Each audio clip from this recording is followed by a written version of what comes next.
Crisis number two, the bank war. Very famous quote here from Andrew Jackson about the bank. The bank, Mr. Van Buren, is trying to kill me, but I will kill it. So this is a pretty dramatic chapter in the Jackson administration. But let's go ahead and do a recap on the history of the bank. So remember that in 1791, we have the first chartering of the Bank of the United States at the urging of Alexander Hamilton. And one of the checks on that is that the charter would only last 20 years. So that charter expires in 1811, right before the War of 1812. And Madison opts to not recharter it, which was a huge mistake. So he ends up having to finance the War of 1812. So we have just this blossoming debt as a result. So he realizes we really do need a new bank, and so the second Bank of the United States is chartered by Madison in 1818. Remember the McCulloch v. Maryland case when the state of Maryland was trying to tax the second Bank of the United States? Seems like a solved issue, but it's definitely not.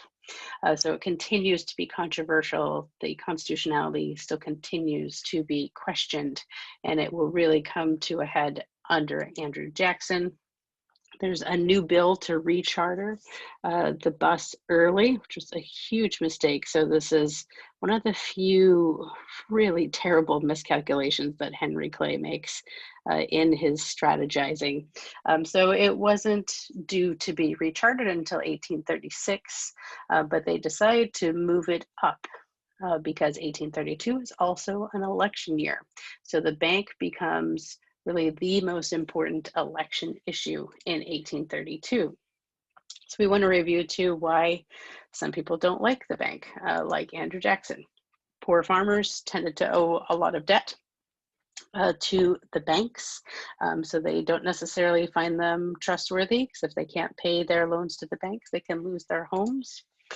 Westerners tend to distrust the banks because they are headquartered in the East, and the East is associated with the moneyed interest. They see it as undemocratic because they can't choose who's running the bank, so they can't choose who is making decisions. So that seems undemocratic. So remember that it is run with shareholders, so you're not electing presidents by the people.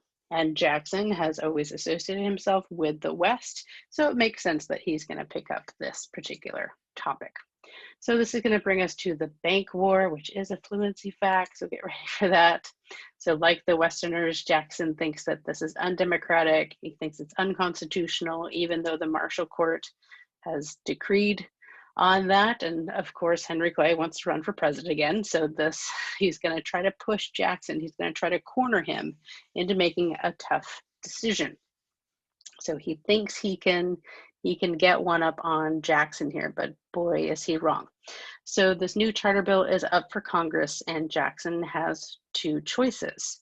He can approve of the bill, and he will keep the support of the wealthy Easterners that would help his campaign.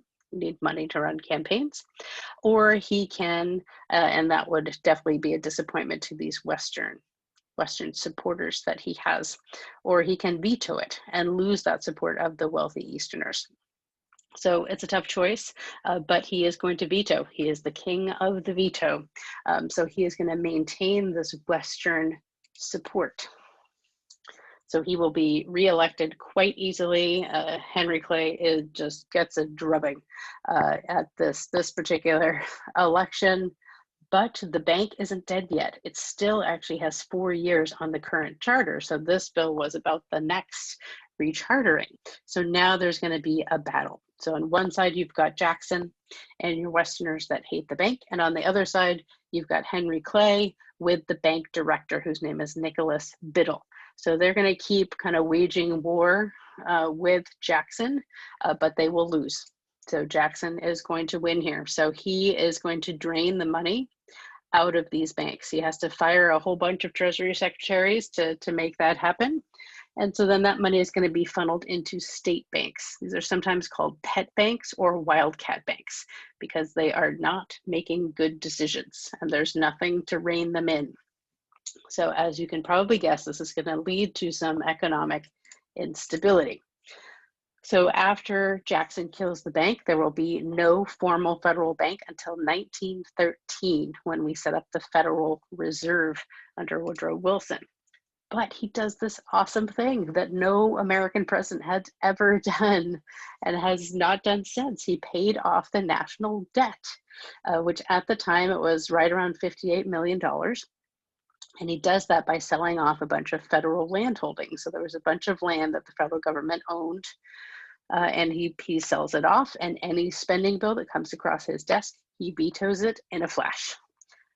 Sad news, though, this great moment of surplus is only going to last for 1 year, because canceling the bank leads to a ton of instability, and that leads to a massive depression. So this is the Panic of 1837. So again, we've got these pet banks that are making risky investments. Some of them are just creating their own currency notes. So we're really going back to the bad old days of when our currency was worthless.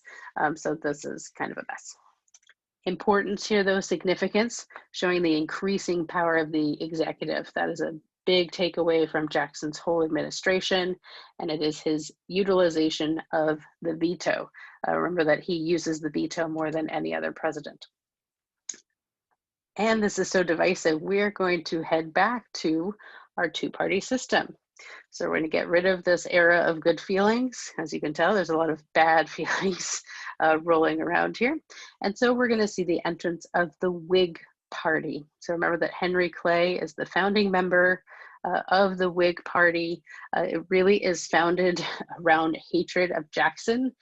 They really could have just called it the Anti-Jackson Party, but they go with the Whig Party. So this is the reemergence of the two-party system. Really important image that I wanted to point out to you. This shows up on the AP test all the time. So this is referred to as King Andrew I. So you've got Andrew Jackson being personified as a king, not a president. And if you were able to zoom in, if you look by his feet here, his very fancy shoes, he is standing on the Constitution, and he is also standing on internal improvements and the charter of the US Bank. Okay, and there is your card for the bank war.